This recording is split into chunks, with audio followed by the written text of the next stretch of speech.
राधे राधे।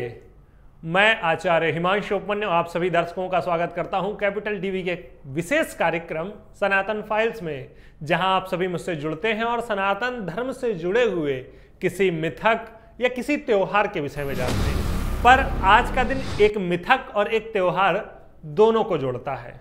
त्योहार कौन सा?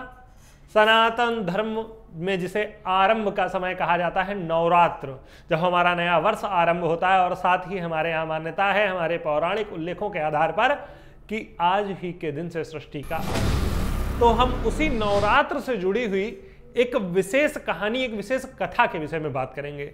यह था व्रत से जुड़ा हुआ मसला। अब मिथक क्या है?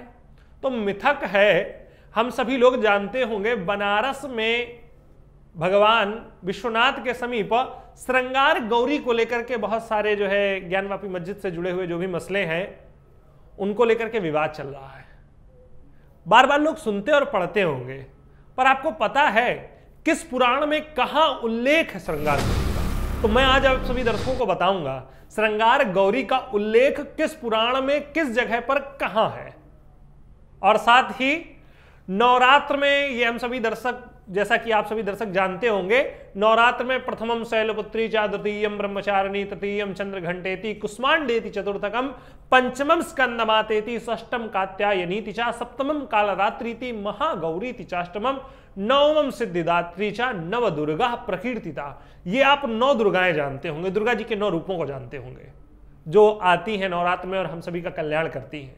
आपका भी और मेरा भी कल्याण भगवती ही करती है। पर भगवती गौरी के 9 रूप हैं जो नवरात्र में प्रतिदिन पूजे जाते हैं।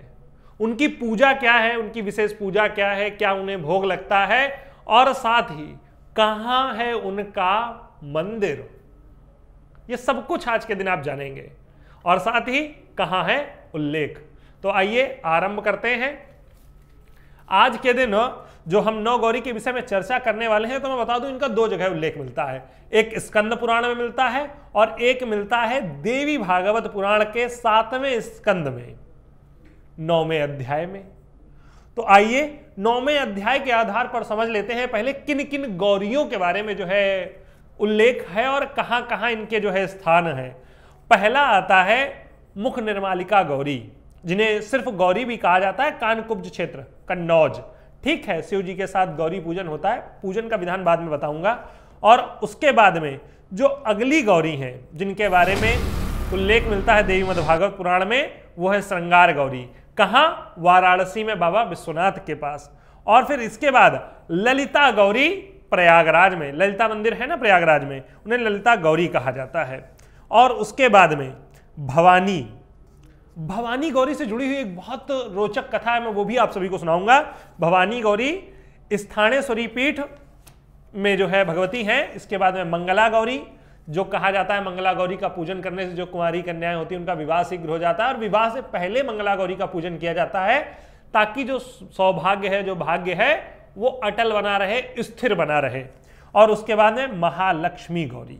महालक्ष्मी जो है, इनका वैसे तो निवास स्थान है जैनपुर, बांग्लादेश। ठीक है, आइए अब जान लेते हैं इनका दूसरा स्थान कहाँ है। तो इन सभी 9 गौरियों को स्थान दिया गया है बनारस में, हमारे यहाँ काशी में।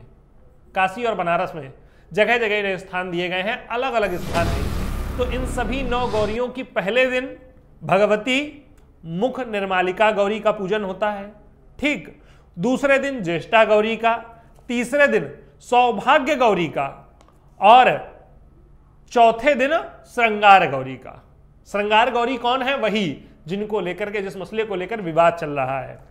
और उसके बाद में विशालाक्षी गौरी का, और छठे दिन ललिता गौरी का, 7वें दिन भवानी गौरी का, और 8वें दिन मंगला गौरी, और 9वें दिन महालक्ष्मी गौरी का पूजन होता है। आइए अब जान लेते हैं इनके पूजन का विधान क्या है। तो जो मुख निर्मालिका गौरी हैं, इनको पूजन में चुनरी चढ़ाने का विधान है। इनको चुनरी चढ़ानी चाहिए लाल कलर की पूजन करते समय। और ज्येष्ठा गौरी को सब्जी और भाकरी रोटी का भोग लगता है। और साथ में सौभाग्य गौरी को चूड़ियां, श्रृंगार गौरी को सिंदूर चढ़ाया जाता है पूजन में। विशालाक्षी गौरी को कमल पुष्प, और ललिता गौरी को ललिता गौरी से जुड़ा हुआ भी बहुत रोचक किस्सा है। जब पांडव जो है अग्निकांड से बचते हैं, जब उन्हें जो है एक जगह पर बंद करके अग्नि लगवा दी जाती है, कौरवों के द्वारा आग लगवा दी जाती है, जब वहां से बचते हैं तो बच करके जिस स्थान पर जाते हैं वो ललिता गौरी का ही स्थान होता है। फिर इसके बाद में भवानी गौरी। भवानी गौरी से जुड़ी हुई जो रोचक किस्सा है वो मैं आपको बता दूं। भवानी गौरी थी शिवाजी की आराध्य थी। शिवाजी कौन? छत्रपति शिवाजी महाराज, ध्वजवाहक थे जो हमारे सनातन धर्म के, उनकी आराध्य थी, उनकी इष्ट थी। कहा जाता है उन्होंने ही वो तलवार, वो खड्ग दी थी शिवाजी को, जिससे उन्होंने मलेच्छों का संहार किया था। और इसके बाद में मंगला गौरी को भी विशेष पूजन में सिंदूर समर्पण करने की व्यवस्था बताई गई है। वैसे इनका एक स्थान गया जी में भी है। और उसके बाद में महालक्ष्मी गौरी जो जैनपुर में है, बांग्लादेश में, उन्हें केसर युक्त दूध की मिठाई का भोग लगाने का विधान बताया गया है। अब इनका एक पुराण में और उल्लेख मिलता है, वो है स्कंद पुराण के काशी खंड के उत्तरार्ध में। बड़ा एक जो है इंटरेस्टिंग फैक्ट है, ये जो ज्ञानवापी मस्जिद सब चिल्लाते हैं ना, वहां पर स्पष्ट लिखा हुआ है क्या? ज्ञानवापी में स्नान करके, अर्थात वहां कुंड था, ज्ञानवापी कुंड, जिसमें स्नान करके श्रृंगार गौरी का पूजन करना चाहिए। काशी खंड उत्तरार्ध, स्कंद पुराण, स्पष्ट लिखा हुआ है। तो जो गोप्रेक्ष तीर्थ में स्नान करके मुख निर्मालिका का, और ज्येष्ठवापी में, ज्ञानवापी के साथ ही ज्येष्ठवापी है, ज्येष्ठवापी में स्नान करके ज्येष्ठा गौरी का, और ज्ञानवापी में स्नान करके और तर्पण करके सौभाग्य गौरी का, और फिर वहीं ज्ञानवापी में ही स्नान करके श्रृंगार गौरी का पूजन करना चाहिए। विशाल गंगा, एक गंगा जी के ही घाट पर स्नान करके विशालाक्षी देवी का, और ललिता तीर्थ में स्नान करके ललिता देवी का, और भवानी तीर्थ में स्नान करके भवानी गौरी का, और बिंदु तीर्थ में स्नान करके मंगला गौरी का, और फिर वही स्थिर लक्ष्मी जिनके लिए, मतलब जो है लक्ष्मी जिनके घर में रुकती नहीं है, उन्हें यहां पर महालक्ष्मी गौरी के रूप का पूजन कर लेना चाहिए। तो यह था जवाब भी और सनातन धर्म से जुड़ा हुआ रोचक किस्सा भी, कि 9 गौरी कौन सी हैं, किस दिन इनका पूजन होता है। पहले दिन से लेकर के 9वें दिन तक का मैंने आपको बताया और इनका स्थान बताया।